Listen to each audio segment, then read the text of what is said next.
Let's tank Guam in the Trials of Valor on heroic difficulty. Now, this fight's a bit of a tank and spank fight with a breath mechanic which you need to soak, and if you miss the soak or take the wrong soak, you're just going to die. The tank damage isn't too difficult. There's nothing too high or hard about it. There is like a double-headed ability, which means both tanks need to be stacked up. The second tank needs to be within 8 yards of you, so all we really did is put a marker on the main tank's head, and the other tank just followed round. But pretty much your mitigation alone is enough to keep you at a good amount of health, and as long as the other tank stays on top of you, it's really easy tank damage-wise.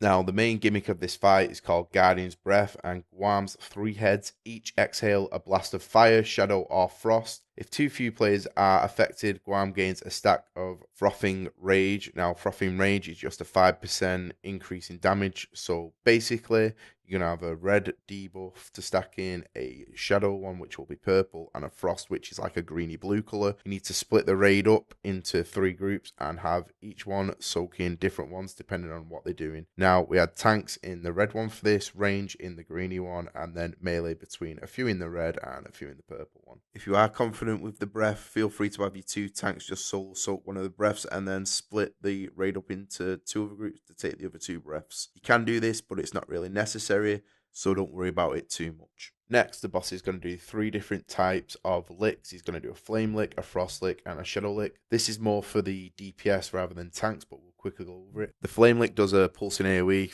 5 yards around the player, so you just need people to be spread out. If it lands on melee, they just run out of the melee group. The frost lick is going to target a random player, then stuns all players within 5 yards of that player for 5 seconds.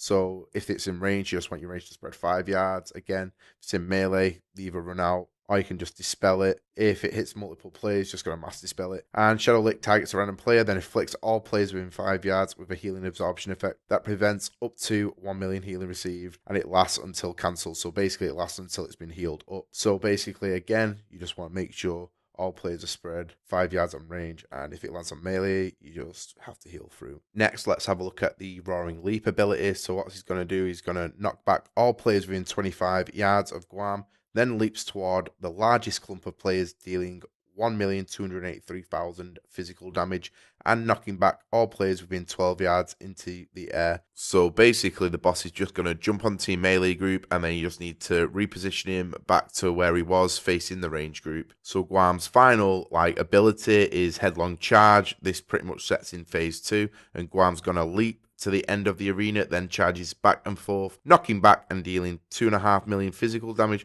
to all players in his path. And while he's doing this, also Guam's thunderous footfalls deal 500,000 physical damage to all enemies every 1 second for 7 seconds.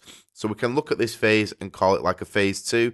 And basically, when Guam jumps back to one side of the arena, he's going to either pick left or right. He then runs through that way and then does a whole lap round, and that's pretty much that phase done. So what you want to do is just get to the opposite side of the bridge. So say he's going to the left-hand side, you're going to go to the right-hand side to dodge this ability, and then when he goes all the way around, you then go to the opposite side of the bridge, and you've dodged this mechanic. It's pretty simple. It might take you off guard the first time you see it, and if you get clipped by it, it's definitely a 1-shot, maybe 2-shot.